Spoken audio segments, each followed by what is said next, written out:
It's the result of studies that we've been doing on corporate libraries that I think are spilling over into all other kinds of libraries. Before we get started, it would be really helpful if you thought of this presentation as sort of a page from a fashion magazine. You might not like the shoes or the shirt, but you might like the belt or the skirt. So take away from it what you can, and never worry about the big picture, although I think the big picture is the big worry. Change. I think network information services have changed everything for all kinds of libraries. Certainly in the corporate sector, corporate managers seem to think everything's available on Google in spite of the best work of most corporate librarians.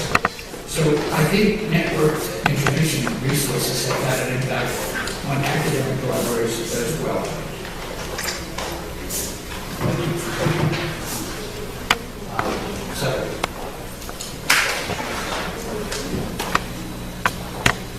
We spent 4 years studying corporate libraries and the impact of what's happening in corporate libraries. Corporate libraries have gone through an unprecedented wave of closures and reductions since the financial crisis in 2006. So we spent 4 years, my co-author Tony Perlstein and I spent 4 years. Corporate libraries have never been at the heart of the organization. Academic libraries are often referred to as the heart of the university, the heart of the college. That's never been true in the corporate sector. Most corporate libraries do not have a long history with their firm. It's not like an academic library where most academic libraries were established along with the university, along with the college, and in fact sit at the geographic center of the campus. That's certainly not true for most corporate libraries. But what's happening to corporate libraries could provide a possible model for what's going to happen and what is happening in academic libraries. First, you have to understand that I don't dislike academic libraries. I like them.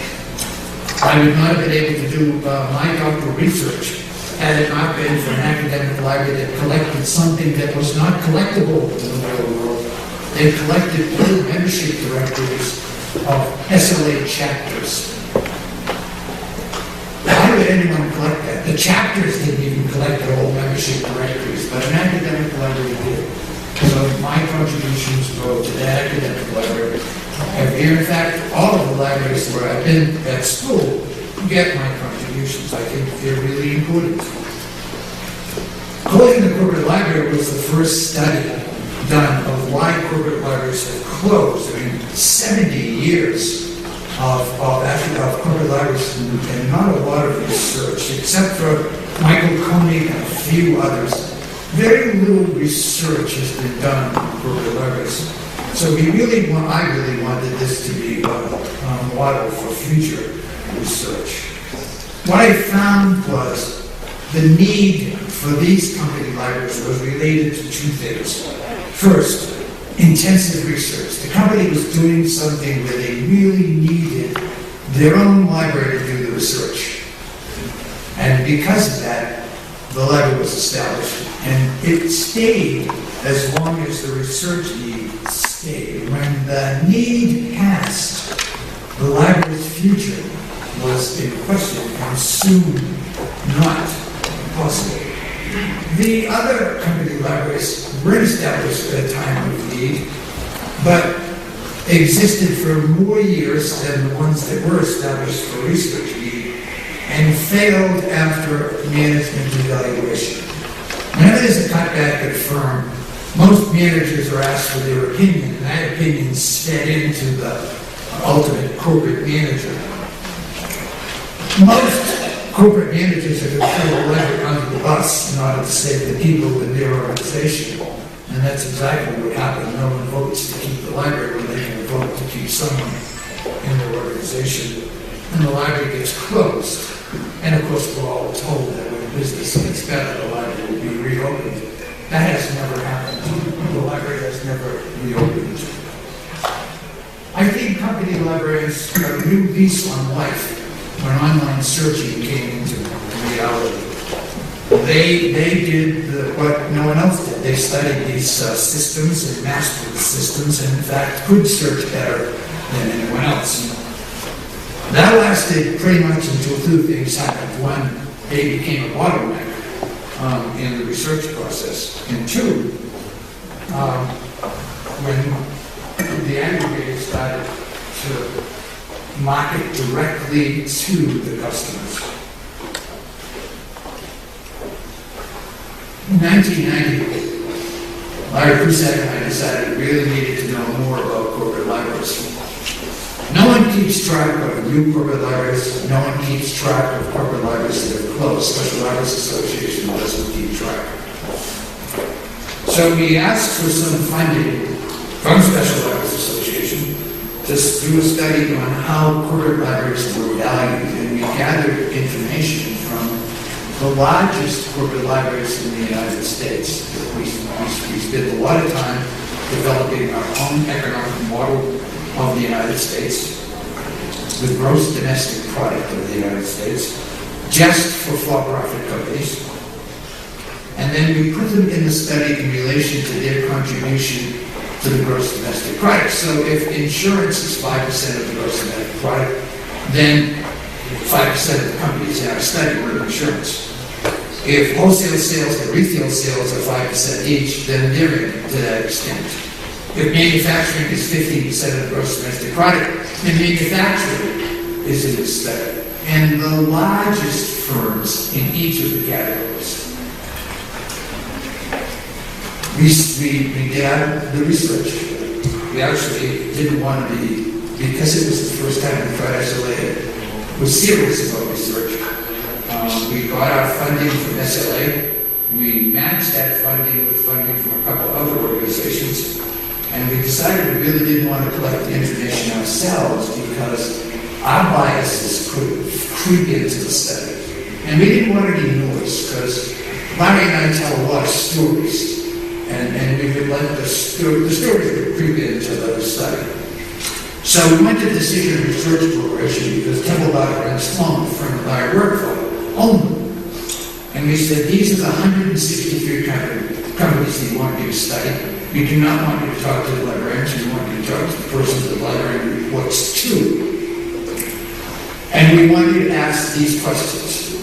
And then we want you to record the answers and produce a database for us. Then we'll study the database and we'll draw our own conclusions from the data that we gather. The president of Decision Research said, no problem, $70,000. That's just because you're part of our corporation. Otherwise, it'd be a lot more. We didn't have $70,000. We had $26,050 to do this study. And that included sending 3,000 copies to the Special Libraries Association because we wanted to control the printing. SLA only publishes in black and white, and we knew that it was going to be color. So we said, well, we need another solution. How about if we get 2 graduate students, and you have them each for a week, and you train them how to ask these questions.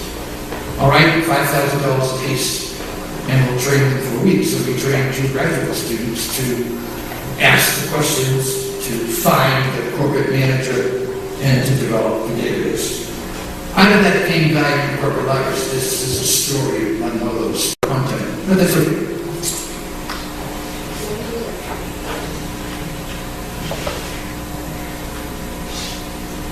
It's difficult to find the corporate manager that the librarian reports to. It was particularly difficult for us because when we published the study, our principal finding was that 2/3 of the corporate managers had no idea of the value of the corporate library. No idea. They're responsible for the corporate library, but they had no idea of the value. At the time, Temple Barker and Sloan had this master of marketing. He was incredible. And he sent out a 2-page press release.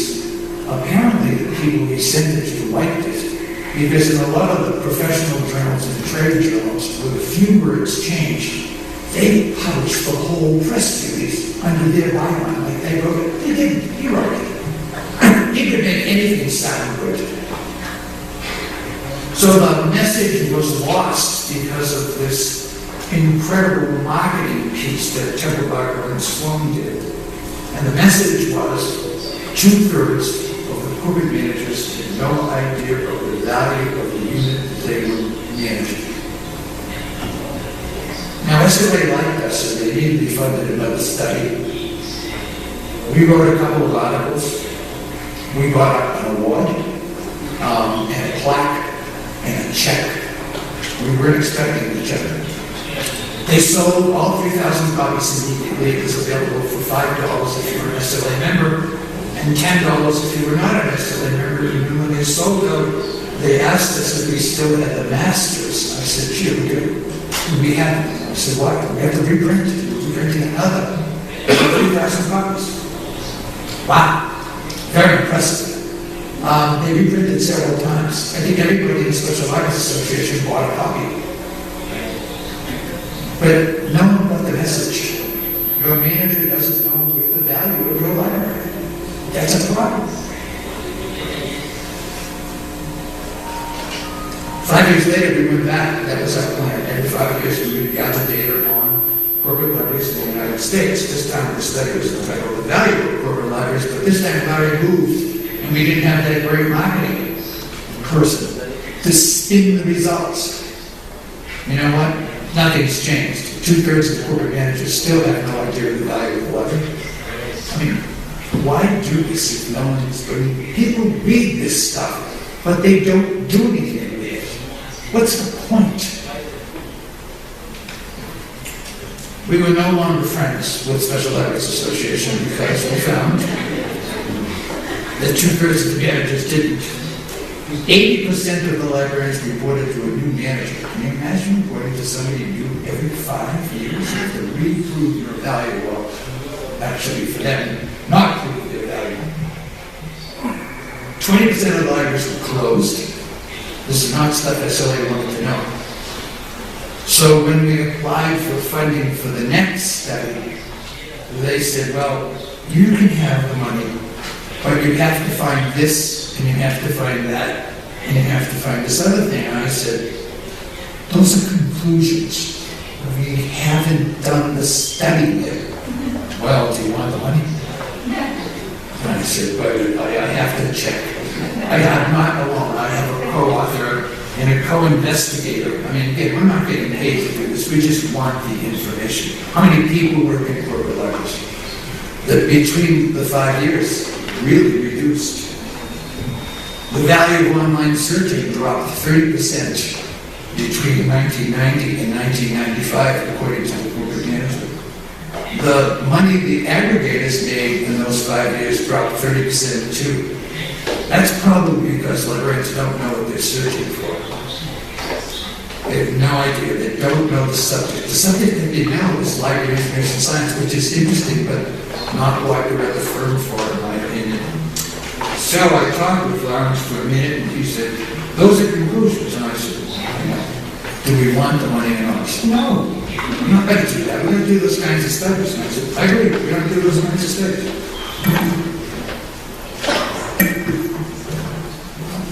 At the same time, Larry Cusack and Tom Davenport are running a syndicated study that's where companies pay a lot of money to investigate a subject. And when the study is over, they get free reign of the results for 6 months of the year until it's published. So in the process of studying how companies use and value information, Larry and Tom write up, blow up the corporate library, which basically said, look, company libraries are being left behind in the information age. They are growing increasingly irrelevant. This appeared in the International Journal of Information Management. It's sort of one of those things that, like something nasty happens in your family and you bury it. Librarians buried that issue of the Journal of Information Management. They didn't want anyone to see that. At the same time, the Special Libraries Association, I guess, relents after a couple of years and says, if you want to edit the whole issue of special libraries, you can. And what we're interested in is the value of the company library. And Larry and I said, oh yes, and we got 6 people outside the field to write for us. One was a Harvard Business School professor. One was the head of Ernst & Young Center for Business Innovation. Another was the head of IBM's World Trade Group, Roger Tester. At the end of Roger Tester's article, he said, "I find it strange in my 2 decades of experience in a major American corporation, I have yet to see the corporate librarians attending any business results or productivity meetings.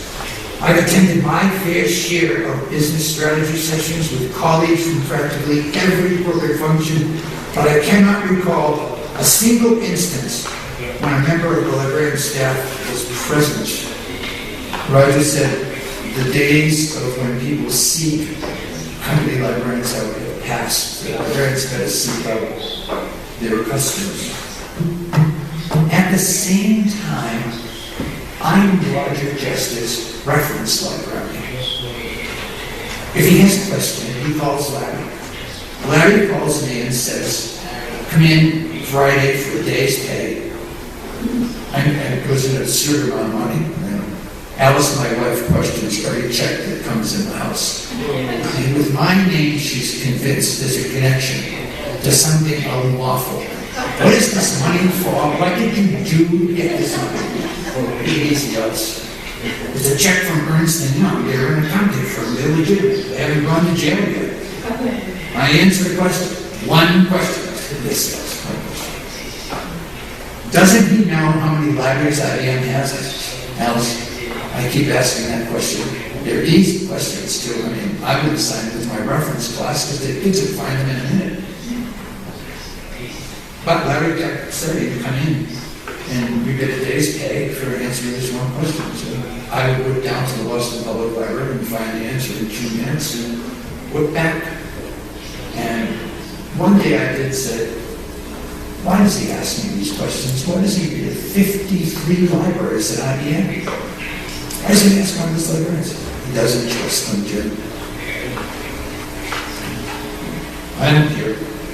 The money's good.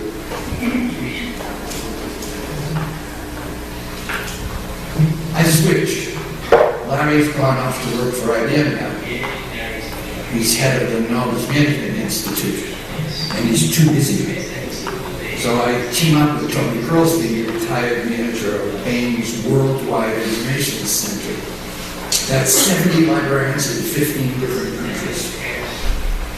And we try to help the company librarians because they're going through this unprecedented wave of closure and reductions. And we published in the library journal Corporate Score.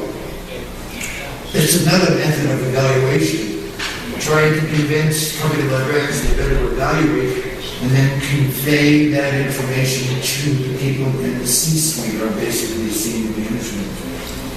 Our logic was your customers can't save you. See, most of the time when libraries are challenged, they go to their favorite customers and say, "You should write something about how valuable we are." It's too late. They're usually not in a position to save you.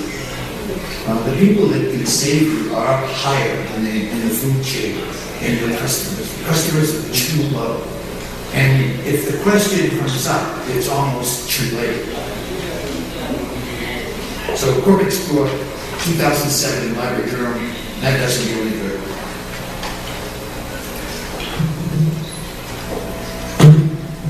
National Libraries Association exists because of an accident in history. I wasn't here in 1909, and none of you were. But when the American Library Association turned Special Libraries Association down to be a division of the American Library Association, they went off on their own and started their own association. I think that's been a big mistake. They're not large enough to do the kind of work that they need to do. And if they were part of a larger organization, they'd be much more powerful. They'd have certainly have a lot more people and a lot more support. But in 2006, Special Libraries Association sponsored what they called the Alignment Project.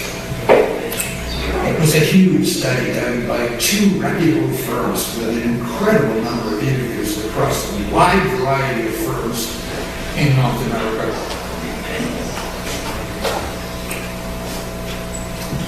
There are a couple of PowerPoint presentations for this study.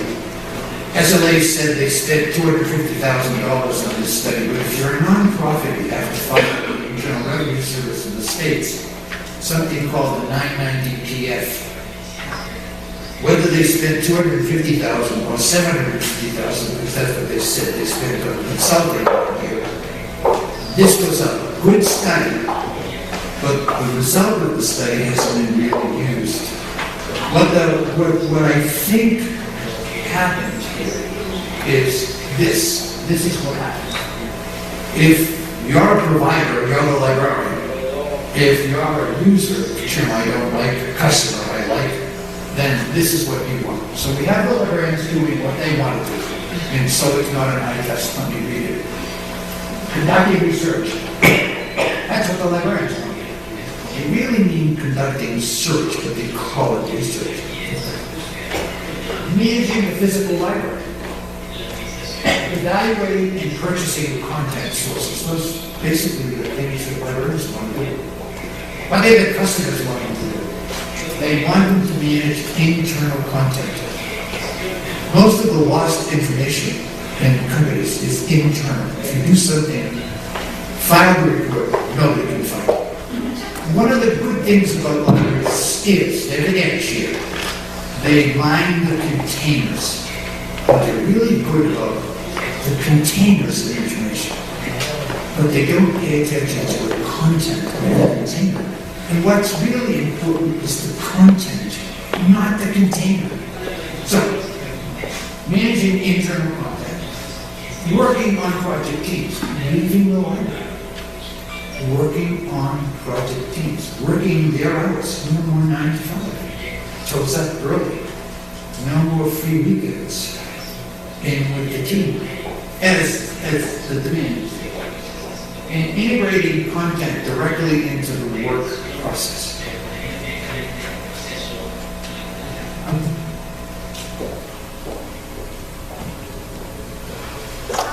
So in 2006, we have the alignment study. Again, 2/3 of the corporate managers have no idea of the value of the corporate library. Then in 2014, Special Libraries Association and the Financial Times published The Evolving Value of Information Management. I follow up on everything. If it happens in my area, it may take me a while to get there. I have funds to get there. I'm going to get there. The Financial Times found exactly the same thing. 2/3 of the corporate managers have no idea of the value of the corporate library. I just want you to consider it. I don't know how many times it has to be found in the corporate sector that no one has any concept of value. So you're there until there's a crisis. We just published an article on training in the latest issue of Online/Searcher, because we think training is a key skill to have for information professionals. While we're working on that article, when you work in a team, you have to, I don't know, I just got this blog on Sunday afternoon, and I sat down for 2.5 hours and I wrote an article on the confluence of forces facing corporate libraries. It took 2.5 hours. Took me this 10 minutes from where I live. I called her and I said, can I call her? I'm going to leave you with another article.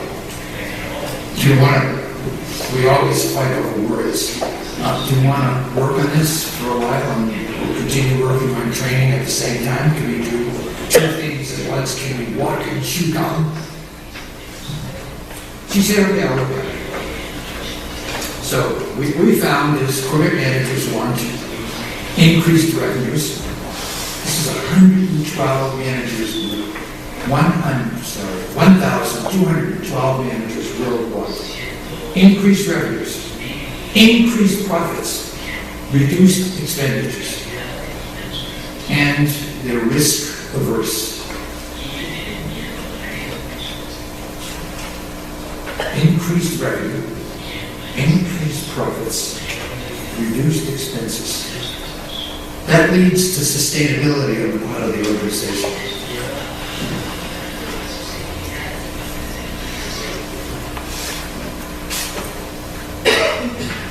And we publish it in the Journal of Library Information and Sciences. For some reason, I don't understand. Company librarians are missing the message. While we're just now getting the message out.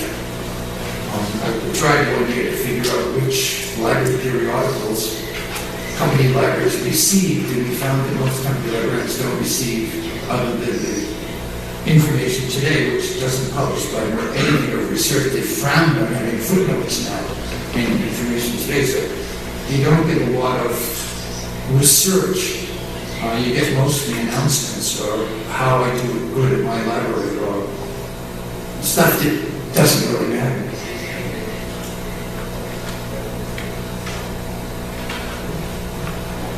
Company librarians are missing the message. But there really isn't any excuse to miss the message. It's done on I think, because they don't want to get the message.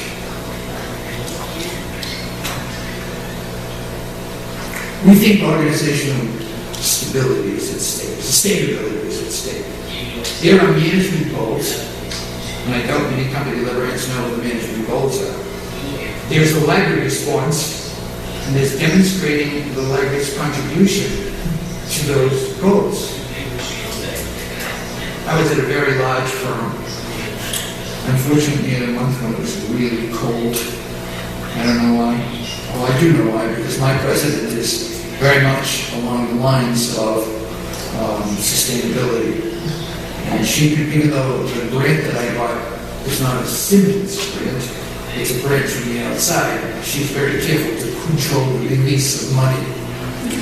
So we got delayed until November, which is a long time to go to Switzerland. Oh, how is it cold? Jeez. But I was on a mission.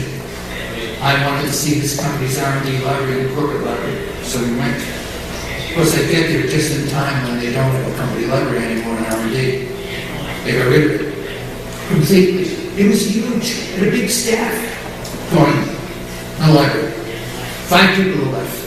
2 in intellectual property, so they just do patent stuff. 2 in the library. Well, no library anymore. One does training, the other person does data acquisition. And a manager. None of them have any library experience at all. But this is a company that you want to work for. It's the company to work for. Great benefits, unbelievable support. I had lunch. 2 people had lunch. I was one of the 2. At the company cafeteria for the price of half a pizza on the outside, followed by a spectacular coffee and a gorgeous setting. Note this, everything now is on the desktop. Most people now call this disruptive innovation. I don't call it disruptive innovation. If you read into some of the economics literature, people are talking a lot about, economists are talking a lot now about what has to be done and what people can do for themselves. So the trainer now trains the people to do their own research.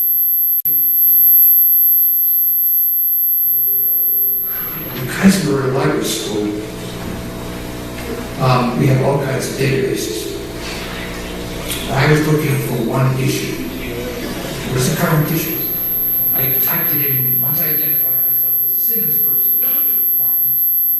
I immediately, 7 databases popped up that I could use to search for this one article. I said, wow, what a great set of systems we have. I don't actually have to say anything, I just type in what I want.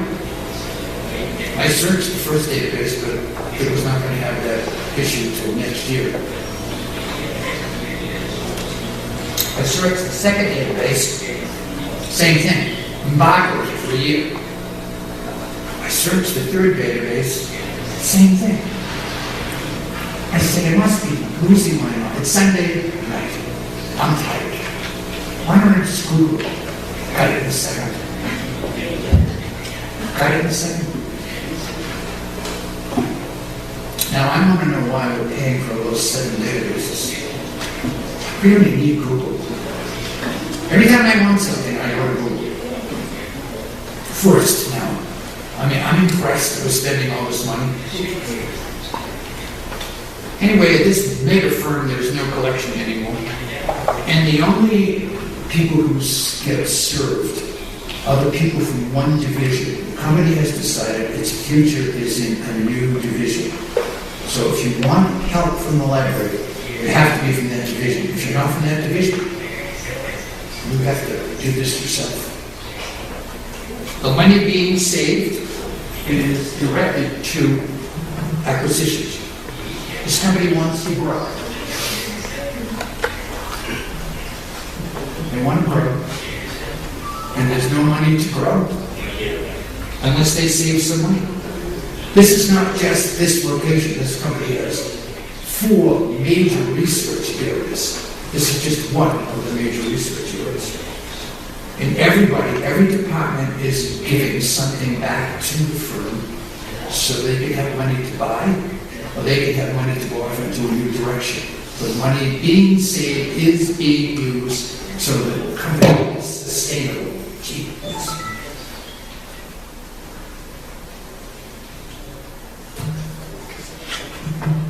You're thinking that I don't have anything to do. I just travel. I was in France at a really large firm with a very nervous librarian with staff of 20. 5 years ago, all she had to do was keep 15 economists happy and the chief economist happy. That was it. They were happy, she was safe.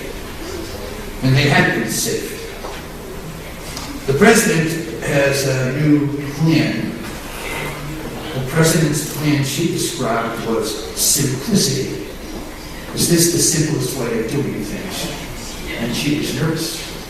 You know, the next time I come back to Paris to teach a class, just a little background, Simmons had an arrangement with St. John's University in Paris to teach, and I taught my corporate libraries class in Paris.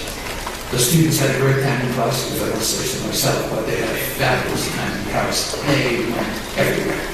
We had a class 2 days the first week, 3 days the second week. That's the way they do it at St. John's. I wasn't going to argue. And then the days they didn't have class, they were free. So they didn't miss anything. None of the food, none of the places to visit. Anyhow, it seemed very serious at the time. So I just, if you plant the seed, then I go back and check. And what I did was I checked the new quarterly report for the firm. Revenue went up 3.9%. Expenses went up 3.9%. What's left for the shareholders? What's left for new ideas, new areas that this firm might want to go into? What's left? So are there cuts coming? Absolutely are there cuts coming. No question. No question. Look, your library management, you have to lead. You have to make the tough decisions before there is a crisis.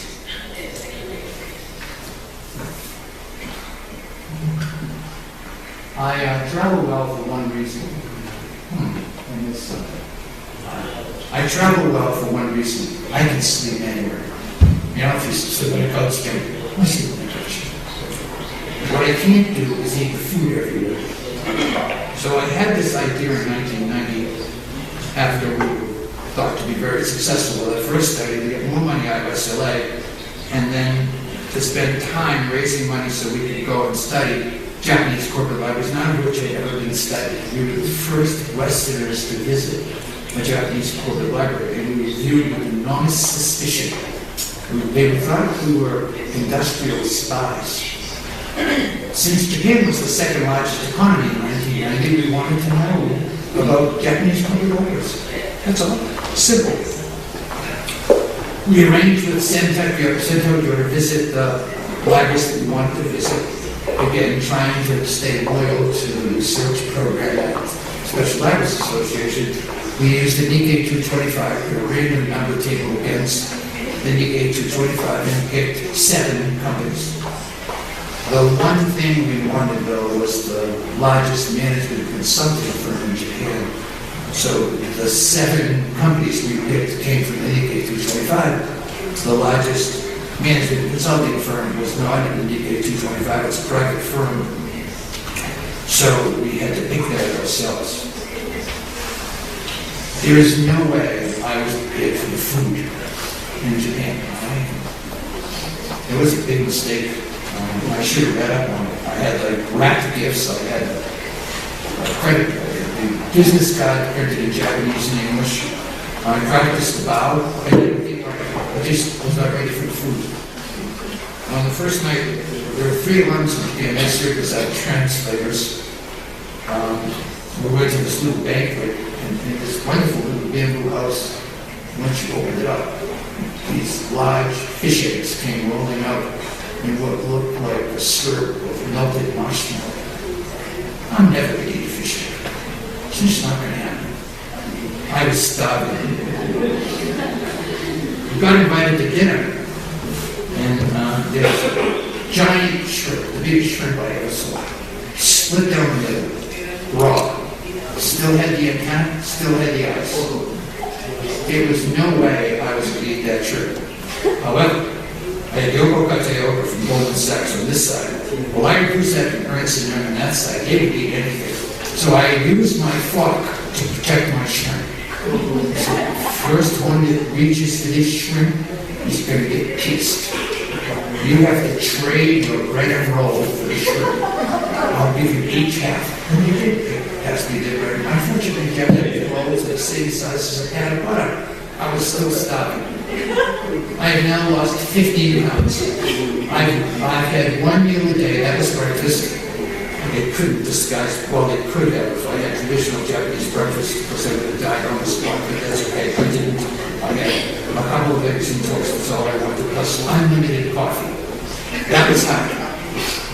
1 cup of coffee is what you get. So there was one person responsible for coffee. I followed her everywhere she went. And I was canceling those the medication. I have to have 4 or 5 cups to start the day. And I'm on limited supply for the rest of the day. On a cheap day, because I just drink coffee. But the last day, we're an insurance company. The director of the library, a guy, very unusual, arrives at the door to greet us crying. Look, I've been around a long time. People don't cry when they first see him. Something was wrong. Shuko Kido, our translator, and I'm along, found out what was wrong. She came back and told us that his mother had died that morning.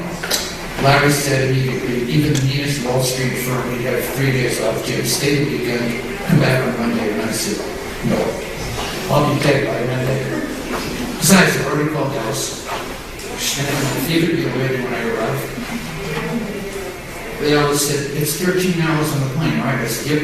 She's going to be cold when you get it. I don't care. I'm going to recognize it. I'm going to eat it. I'm stopping. Shuko Kato says, you can't leave. This job is the most important thing in the world.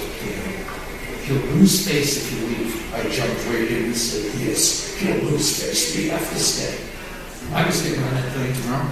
Period. This is all for research. This is one of those unpaid assignments. This wasn't doing research for Roger Justice Office in incredible daily pay. This was free, just to find out information. Now, we had plenty of time. The 16,000 volumes in the library that we went to was organized like a bookstore. If you were smart enough to work for this insurance company, you were smart enough to find the book you wanted by subject. And as a matter of fact, none of the librarians helped people that came into the library. So I figured he was in a weakened condition. I might as well cut right to the chase, go right for the throat. And I said, look, what did the librarians do? They don't have to help people that come into the library. What do they do? He said, well, we don't help people that come into the library. We help salesmen that sell insurance. Why? Because selling insurance is the most important thing this company does. If we sell more insurance, we'll be more successful. If the company's more successful, we'll be successful. We in the library will be successful.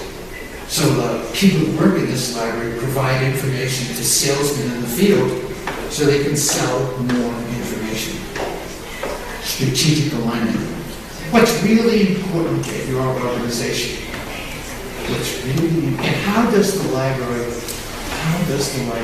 help in that strategic alignment?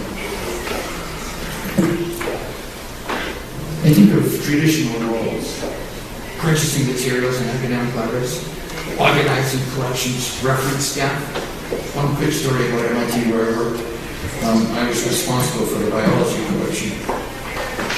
In my first year, the director of the library called me in and said, "Jim, we have a real problem." I said, "What's the problem?" "Half the books you bought this year have been stolen." I said, "Geez, that's terrible." I said, "That means the other half that I bought was dogs. Nobody wants them." He said, "What?" I said, "Well, I shouldn't buy them. Nobody wants them. I wasted all that money." He said, "Something's wrong with you." He said, "There's nothing wrong with me. I mean, I'm batting 500. Nobody bats 500 in the major leagues. If they struck half the books, that's 500, right?" He said, "Jim, we're going to have to buy all those books again." I said, "No, we're not. They're not stolen. They're borrowed for an extended period of time. They'll all come back." "How are they coming back?" I said, "The students will bring them back when they come with them." "How will they do that, Jim? Because then we'll know they stole them." I said, "They'll appear in piles up in front of the library at 6 o'clock in the morning and no one's here. Or they'll drop them off by that ugly statue outside if it's a good day. We'll find them." Sure enough, piles appeared in front of the library door. A car coming down Stellar Drive, screeching wheels, jumped up to the sidewalk, dumped an incredible number of books out of the back seat, and sped off. I went out and got them all.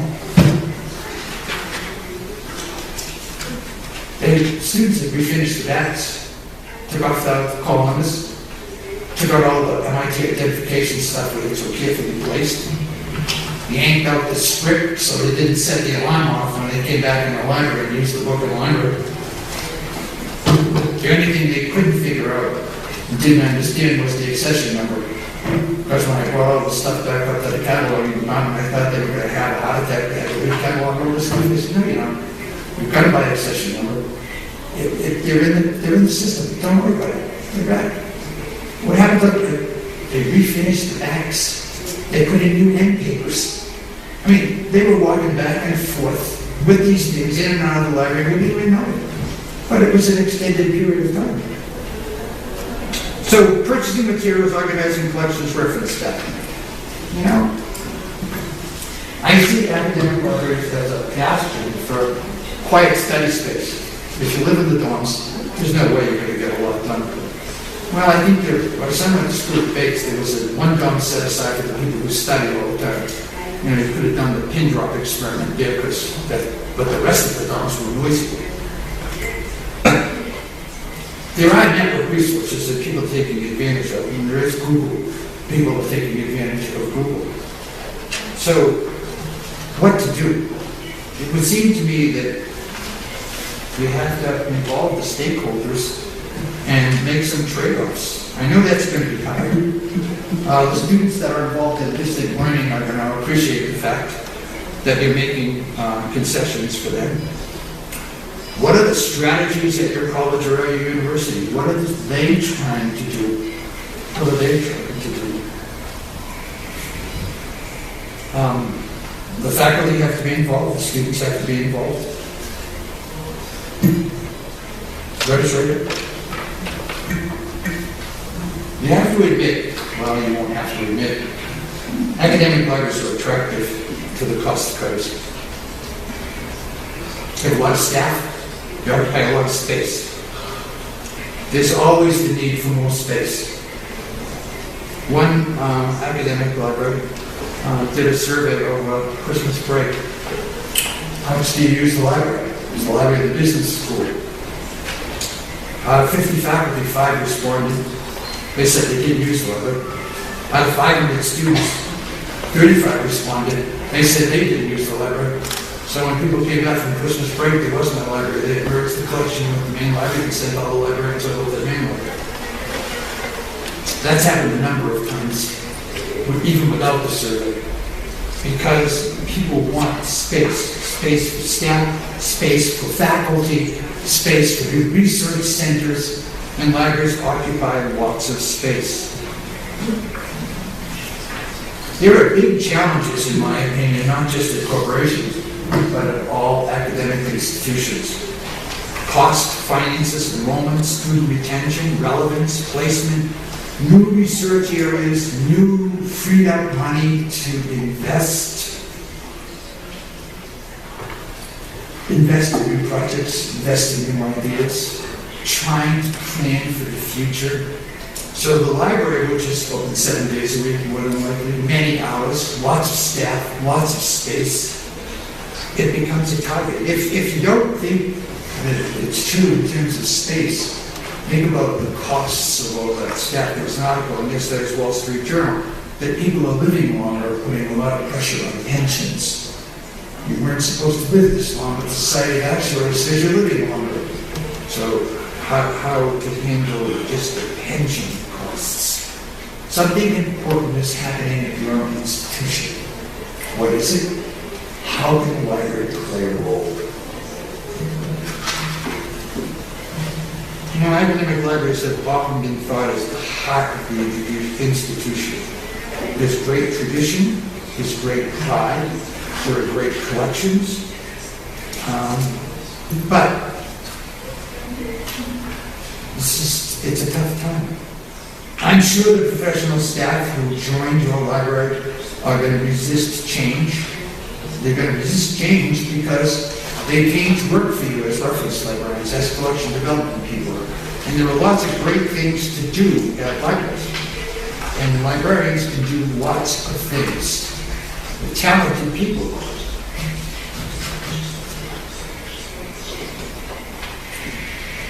Libraries tend to occupy lots of space and have a large number of staff.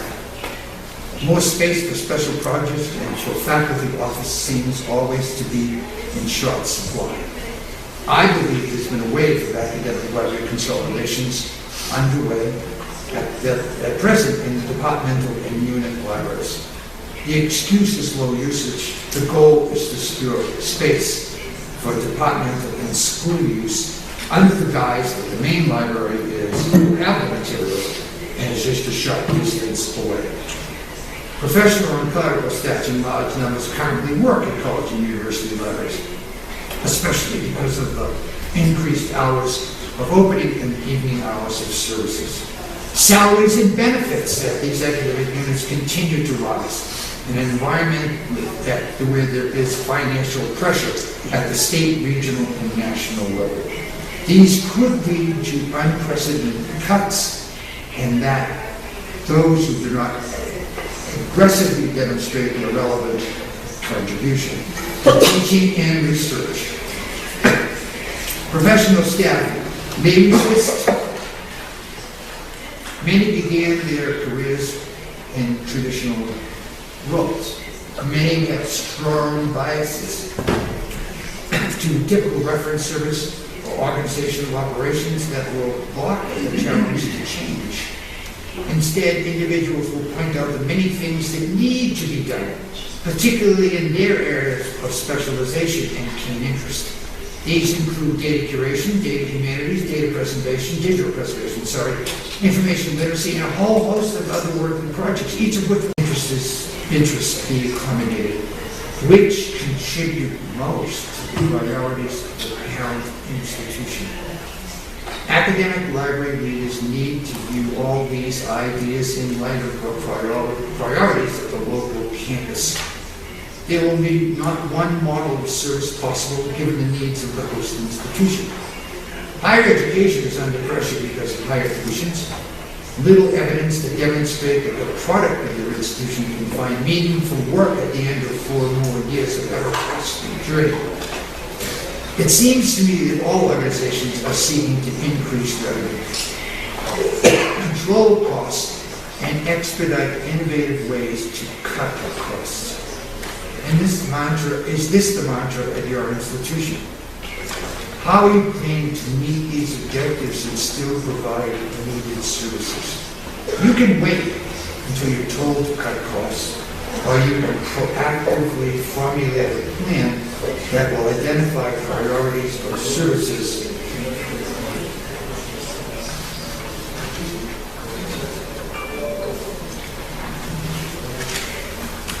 I don't think you're alone.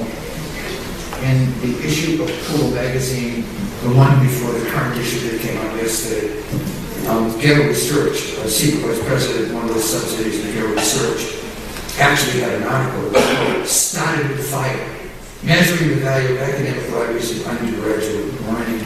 And his area of stress is training. That one of the skills that we leave the library, leave your institution with, is how to find the right information. In the latest issue of Academic Newswire, someone wrote an article stressing strategic alignment, which he said was employed by his director when she went to the provost for funding. It was suggested to him by a librarian at Yale University. We started strategic alignment 21 years ago, and it's starting to at least trickle down to some academic writers anyway, aligning strategically.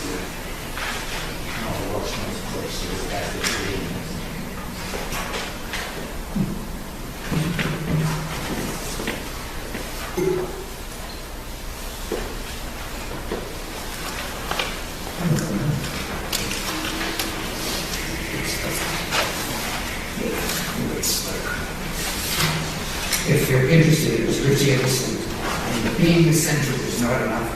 In the latest issue of Academic Journal Newswire for September 2nd. Corporate libraries have been slow to adopt this approach to strategic alignment, and as a result, the membership in the professional association has plummeted, and countless places to work have disappeared. Will academic libraries be nimble enough to meet the new demands and come to their administration, student body, and professional staff with new ideas? All have a claim to the attention of the decision makers, but somebody has to lead the way through this forest of competing demands and given resources at hand. So you're leaving with two things: strategic alignment and thought leadership. If you're the head of the library, you're the thought leader. I was at the library, the business school library at Sauer University at Oxford. They have no collection. Instead, on the first floor of the library, they have tables with computers so the students can meet and work on their cases. And they have copies of all the reserve books and all the textbooks, multiple copies. And on the next level, it's quiet study, but there's no collection. If you want it, you'll buy it. The director of the library thinks this is the way of the future. Why have collections? They take up an enormous amount of space. They rarely use the older materials. So if you want it, if you're a student or a faculty member, you want it, you'll purchase it. And I don't know how the economics of that works out because we have to compare. And I don't know many institutions that got started off with a $100 million endowment and two brand new gorgeous buildings, all of which were paid for by somebody who was eager to have a business school named after him. So think about that. Librarians are capable of doing a lot of things. The real question is not, what can you do? The real question is, what should you do? Thank you for your attention.